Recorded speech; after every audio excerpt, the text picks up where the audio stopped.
Mad Love, c'était écrit par les créateurs de Harley Quinn, à savoir Paul Dini et Bruce Timm.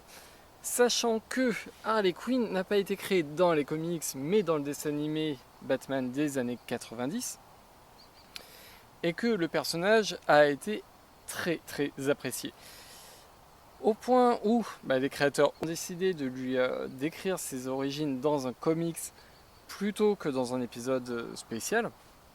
Donc le comics fait 60 pages, 64 pages je crois, en soi, et là dans cette édition-ci chez Urban Comics, vous avez énormément de bonus qui sont passionnants.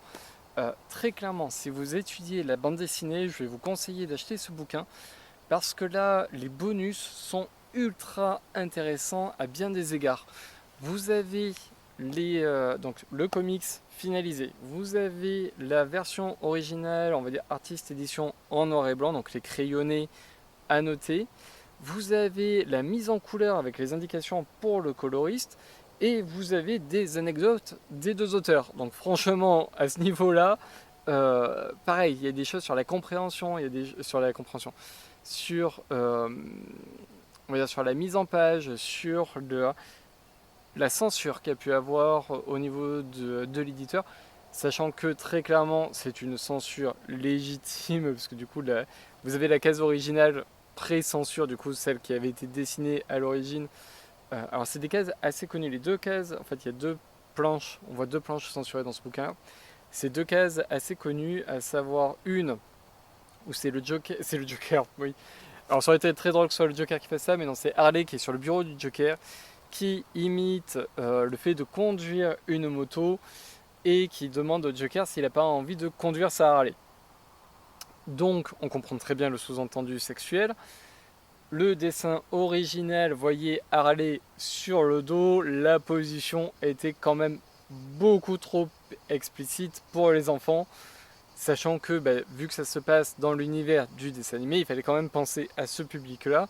Donc la case a été refaite de manière à ce que Harley fasse comme si elle conduisait une moto. Ça reste sexy, ça reste compréhensible, tout le propos reste là, c'est juste que c'est un peu moins outrancier.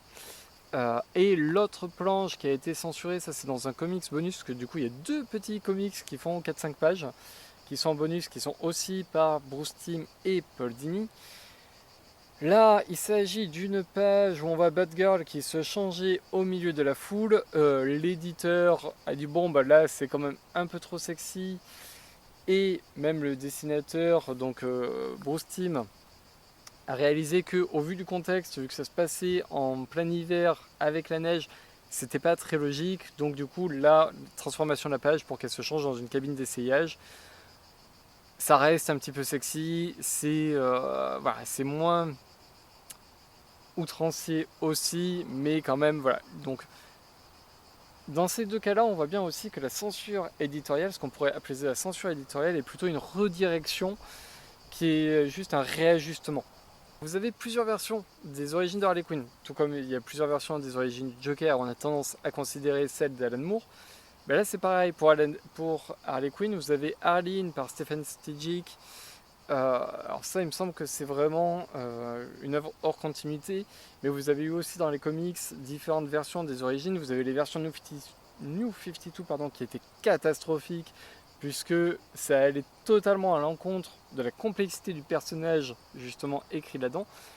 Et donc de manière générale, aujourd'hui et de tout temps, on a plutôt tendance à considérer ceci comme les origines canon de Harley Quinn, puisque là, écrite par les deux créateurs originaux.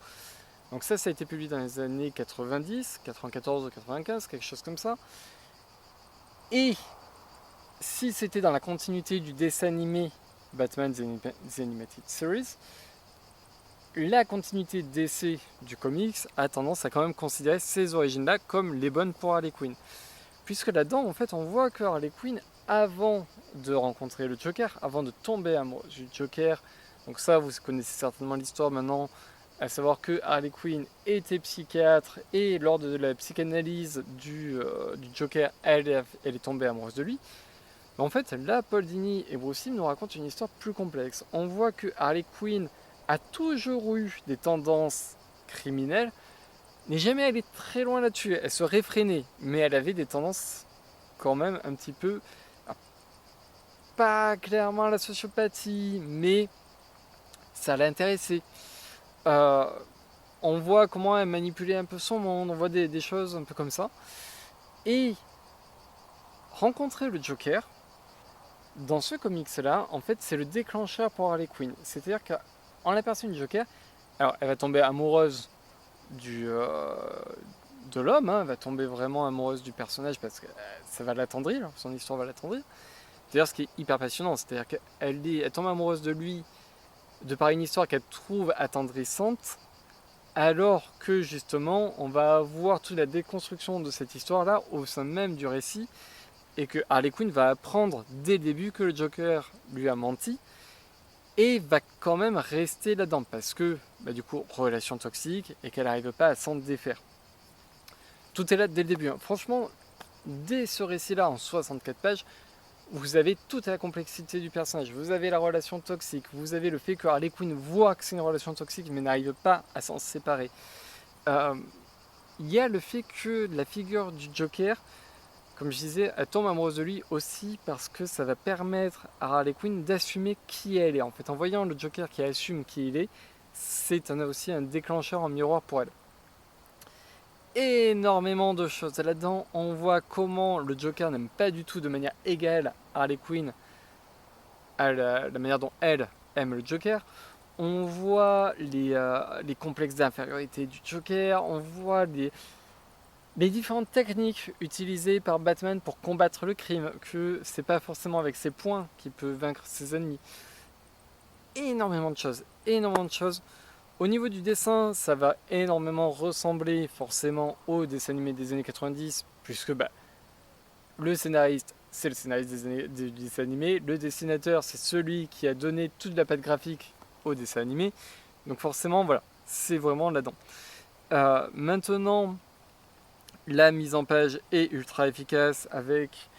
alors c'est ce qui est expliqué dans les bonus, il a utilisé un gaufrier à 9 cases et il s'en sert comme base ensuite pour jouer avec ça durant tout le récit. La mise en page, ça fonctionne très bien. De toute façon, tout fonctionne très bien.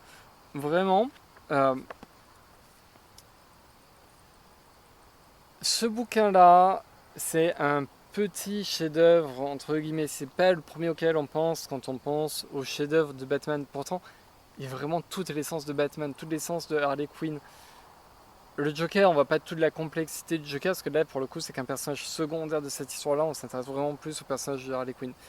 Mais ça, c'est génial. Donc, là, ça va ressortir en édition Urban Premium, si je dis pas de bêtises, en fin d'année. Alors, je ne vois pas vraiment le contenu supplémentaire qu'il pourrait y avoir en plus de ça. En tout cas, là-dedans, énormément de choses. Vraiment, foncez sur ce bouquin-là. Si vous aimez Harley Quinn, alors, de manière générale, Harley Quinn a été plutôt bien dépeinte au cinéma. Pas forcément sa relation, je sais que dans le premier film Suicide Squad, bon, la relation Harley Joker, on voit pas forcément à quel point elle est toxique. Mais le personnage de Harley Quinn, par Margot Robbie, elle campe assez bien le personnage. Les dessins animés campent toujours très bien le personnage de Harley Quinn. Le dernier dessin animé en date, le dessin animé qui s'appelait juste Harley Quinn, est absolument génial. On voit beaucoup de personnages de l'univers de Batman et de l'univers DC Comics de manière générale. Il y a une dérision par rapport à tout ça, il y a un recul, il y a une... c'est vraiment un dessin animé pour adultes, ça parle énormément de sexe. Ça parle de drogue, ça parle de tout ce que vous voulez qui ne seront jamais abordés en fait de manière aussi frontale dans les films. Là, je viens de voir un épisode de la saison 3 où on nous montre que la cour des hiboux, en fait, c'est plus tous les riches qui se réunissent pour faire des orgies avec des masques pour pas trop savoir qui couche avec qui, qu'autre chose. Voilà. C'est ce genre de choses. Et c'est hyper logique, en fait, dans l'univers de Batman, que la cour des hiboux, ce soit un club échangiste, en fait. Bref, il y a plein de trucs comme ça. Franchement, foncez sur le dessin animé Harley Quinn. J'ai pas lu les comics tirés de cet univers, mais je pense qu'ils sont plutôt pas mal. Enfin, en tout cas, le dessin animé étant assez déjanté, s'ils vont aussi loin dans le comics, ça doit être plutôt sympa. Harley Quinn aujourd'hui dans les comics, elle s'est émancipée du Joker, elle est justement, on la voit même qui a rejoint la Bat Family. Il y a toute une évolution très logique au personnage qui permet de vraiment qui l'a fait évoluer. Pour le coup, qu'il a fait évoluer dans un très bon sens, hein, parce qu'on voit bien comment, oui, elle s'est émancipée du Joker, mais que ça reste douloureux pour elle, que voilà, il y a des choses comme ça, il y a une complexité aujourd'hui dans le personnage d'Harley Quinn qui est vraiment très intéressante.